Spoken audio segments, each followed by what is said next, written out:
Apologies, we'll fix that after this game. You're going to have to do that at scoreboard. Thankfully, this is game 1. So, trust me when I tell you that to the northeast position... Northwest, in fact. I was going to say, to the northeast position, guess what? There's fucking nothing. To the northwest position, in the red trunks, playing Terran, it's IVD Apocalypse.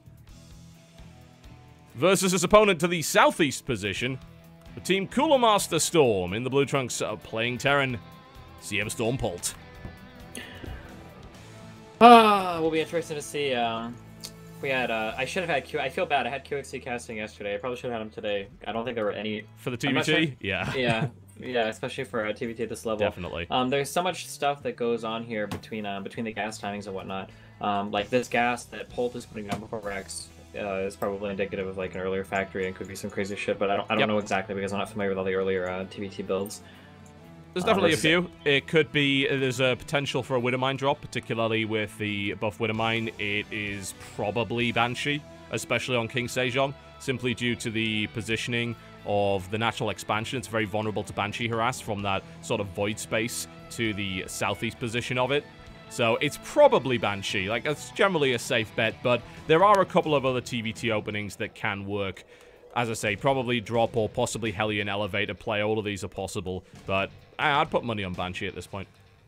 Yeah, sure. I mean, I guess from the TVTs that I've seen, when Terran puts on the early gas, it usually is some kind of Banshee play, so... Yeah, I would tend to agree with that. Apocalypse is going to do a quick scout. He just wants to look and see if there's any proxy action going in at that potential third base. When he sees that there is not, he's going to go and build the second supply deal. It's just going to be a Reaper opening here from Apocalypse. There's the much faster factory. Of course, that is the reason why you get the gas, so you can start the factory immediately after the barracks completes. The Reaper will be able to get into Polt's base and will be able to see quite a bit, although it's... The Reaper's probably getting driven away before he confirms exactly what this is. He knows it's going to be gas first from the factory timing, but he doesn't know what the follow-up to that is. Usually the Reaper gets kicked out of the base before that. Yeah, for sure. It's going to depend exactly on when the Reaper gets in. The starport, if he starts the starport, it might actually be started before the Reaper even gets there. So it's possible that the Reaper could get a really good scout off. It's going to depend. The Reaper's going to hop up on the right side here. I'm a little bit surprised to not see Polt. I mean, I guess he didn't scout at all, but to not see Polt park the Marines over at the side. You know how Protoss has built like a pylon and a cyber core over there? I'm surprised to see the Marines not parked over there too, but this SCV is probably going to end up getting picked off. I would think so, yeah. That's going to die immediately. And there's now 3 Marines out, which is enough to drive Reaper away. But you're right in terms of the positioning there. The most important thing is this tech lab. And that's indicative of what we're going to see. So it's probably going to be a Banshee play, and the Reaper did not see that. So there's still going to be a bit of doubt in Apocalypse's mind as to what this is. It could be a drop play of some description, probably Widowmine or maybe a Hellion play. He doesn't know for sure. He may have to spend a scan. We will see. And more to the point, is this going to be a cloaked Banshee play? There's not... Well, yeah, it will actually. There's going to be just enough gas to start Cloak. So we'll see if Polt elects to do it. Yes, he will. Yep. And he starts out Cloak and the Banshee almost immediately. So now I guess it's a matter of did APOC get a good enough read on that? Because it doesn't... Nope, it doesn't look like he's dropped a scan yet or anything, so... and I don't see... Yeah, no signs of an engineering bay. The starport, I don't think that starport is going to be up in time to have a Raven out in order to provide vision for the Banshee. Oh, the Reaper comes back into the base. Did he manage to catch it? Okay, so now he caught what's going on. The engineering base starts now. That Raven's not going to be out in time. No. There's no tech lab down, so... Yeah, there's not even a tech lab down in the factory, so yeah. Yeah, it seems like I had no intention of doing that, so he'll probably just grab the Viking, maybe get a missile turret. He does have 2 orbital commands up, yeah. He has a significant economic lead, and more importantly, he has more scan energy. Although he just burned it on dropping a mule, which is a bit surprising. I mean, by the time the Banshee comes back there... will be about enough energy for a scan, but he's emptied both of those orbital commands energy really quickly, so it looks like he's going to be reliant on missile turrets. And Polt's going to bring Marines along with this as well. There is a bunker in place, so this is going to be difficult to crack. Yeah, for sure. I think APOC is in an okay position. This turret's going to finish the time. The Vikings out here to kind of shoo off the Banshee. Banshee's not really going to be able to do too much damage in the main. I wouldn't think so. So I think APOC is in a pretty good spot here. Polt is going to have to do something, some kind of early damage. Yeah. Because APOC got this expansion up so much earlier, and you see Polt starting to stream some units across the map. We've got Marines coming. There's a siege tank coming. Tank, yeah. This is very I suppose I should say Puma, but then the Americans won't know what I'm talking about. Very Puma-esque kind of Wings of Liberty 1-1-1 into sort of an expansion. Just the ability to apply pressure with a factory unit, a tank or two, because you don't really expect a tank at this point of the game. And tanks plus Banshee gives you an awful lot of vision, gives you an awful lot of damage capability. The Banshee's going to die over in the corner there, though. Polt's Banshee over here has done a little damage. I mean, we're looking at 4 workers killed. I mean, I don't see that as being enough damage, honestly, at this point yet. I think he's going to get a few more. Yeah, it's going to come down to how annoying this siege tank harass is, ultimately. I wonder if Polt saw that Widowmine, bro. There's a chance that Widowmine kills a whole bunch of Marines that they try to just run up after the bunker dies. If the bunker dies, though, it doesn't look like he's actually got enough firepower to take it down, so maybe not. Never mind. This map's actually quite easy to see Widowmines on, though, so with Polt already having vision of this area, you'll notice the spectators are seeing right here. There's a nasty little imprint on the ramp there, so it's unlikely that Polt doesn't know about that mine.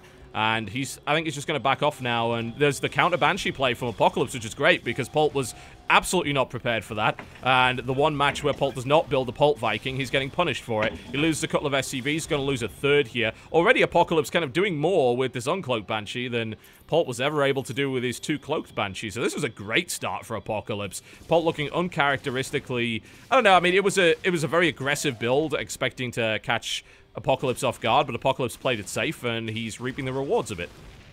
Yeah, for sure. I'm starting to like Apoc's position more and more in this game. Oh man, he's got cloak as well. Dealing a lot of damage to these Marines. He's do you think he just leaves the Banshee here to die? Yeah, probably. Absolutely. Goes down. I don't know. I wouldn't run. Oh, he gets away. Okay, this is why Apocalypse is a pro gamer and I'm not. That's really rough. There's no energy for scan here. A missile turret going down, which so many SCVs are going to die to this Banshee. Oh man, APOC is pretty much closing this game out. Yeah, right there. Just there's no way. Absolutely smashed. When I see this, I mean, I have very limited experience watching a lot of tournaments. Obviously, I just play the game, right? But in the few that I've watched, every time I see Polt play recently, all I see is like the Naniwa getting killed by Lenok over and over again at that MLG. You remember Naniwa? Like that's all I've seen lately. And I mean, geez, like APOC just destroyed him again. This is starting to look like the Major versus Polt games. But again, it's only 1-0. I mean, it's not necessarily the end of the world. From what QXC was telling me, when you open Cloak Banshee, that kind of build pretty much always does damage, even if your opponent prepares for it. So the fact that Polt didn't really do any damage at all there with it was a little bit surprising. I don't know if he should have just been running around the edges of the mineral field more, trying to pick up SCVs, or being a little bit more active, or what. It was difficult because the Viking came out relatively fast, and the detection range of a missile turret is obviously larger than its actual shooting range. And the positioning on the turrets was great. It really, really was. And with a turret and a Viking, especially at that natural with good turret positioning, you can cover almost everything. But I think you're probably right. Polt could have been a little bit more active. He seemed to be more committed to trying to push the front and pressure that, but that didn't do anything. He wasn't able to get up the ramp. The Widowmine positioning, even though he knew it was there, he didn't have energy for a scan anyway. And hell, if he'd even scanned that would have been even worse, because he wouldn't have had a scan in the main to deal with the counter Banshee. And the counter Banshee is always a risk in TVT. Polt was obviously not prepared for that, and Apocalypse took full advantage. So that was really well played by Apocalypse, and a surprise early loss there for Polt. Yeah, so... Oh, am I making the next game? Yes, indeed. I think Polt's in a different chat. Yep, overlay should now be fixed, so I should be able to bring you the proper scoreboard in future and all the information that you're missing. Alright, looks like our next map is going to be Catalina. Ah, the one with the squid on it is about all I know about Catalina. Although, pros seem to like Catalina quite a bit. I thought it was an octopus. It might be. Is there a difference? I don't actually know. Is there a difference? I'm not sure. I think we need an analyst in here to try and figure out the difference.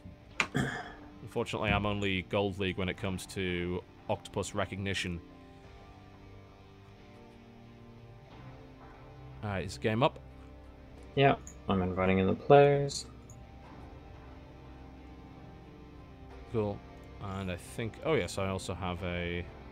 Let's add that. There we go. That'll make things a little bit easier now you've been added Unreal ID. For those just tuning in, this is the Destiny 1 tournament. We're currently in the round of 8. The first series has already happened and was extremely quick, with Innovation crushing Life 3-0 in some swift games. About And 20 to 30 minutes? yeah, pretty much. You know, it was two Raxes, which both worked, shockingly enough, and then a macro game, which was just the fastest 3-3 in the West, really, or in this case, the East. I've never seen 3-3 really got to that quickly without any problems. Usually that amount of greed ends up running you into issues, especially when you're playing against Life, whose Lings supposedly always find a way, but Life looked a bit off today, and Innovation looked on point. So, such is the way of things. We had a bit of a delay due to technical issues. I'm currently streaming right now, since Destiny is having some upstream problems, so I apologize if it's not the quality you used to. And this is a bit quick and dirty. We're lacking things like overlays, so again, my apologies. I will try and fix that as we go along as quickly as I can. And let's double check that this is the right hue. Yes, so I'm going to suggest them to the game here. He is no fake. And then we can get on to game 2. We currently have Apocalypse leading 1-0 in this best of 5 TBT. Again, I have to wonder if Polt's participation within the Red Bull Battlegrounds is a reason why he's not playing up to par. It is a bit early, and he did play a lot of games yesterday. He may be tired. It's always a possibility. But, hey, you know, such is the pro game of life, and if Apocalypse is able to exploit that, so much the better. Alright, we're going to go ahead and hop into game 2 here. I'm not actually sure where APOC is living at the moment. It's possible that he lives over in California as well. It seems like that's kind of where everybody I think so, yeah. lives in the Last I United checked. States. At least in the gaming or tech world, it seems like everything happens over there. So. This is why they live in tiny houses, because California is really expensive. Yeah, yeah. I've said it many times before, the esports hub of the US should be in North Carolina. It's just cheaper over here. Yeah, for sure. Or even in anywhere in the Midwest, anywhere, really anywhere where it's not like I guess there's a reason why people go to the big places, but yes, you talk about like New York or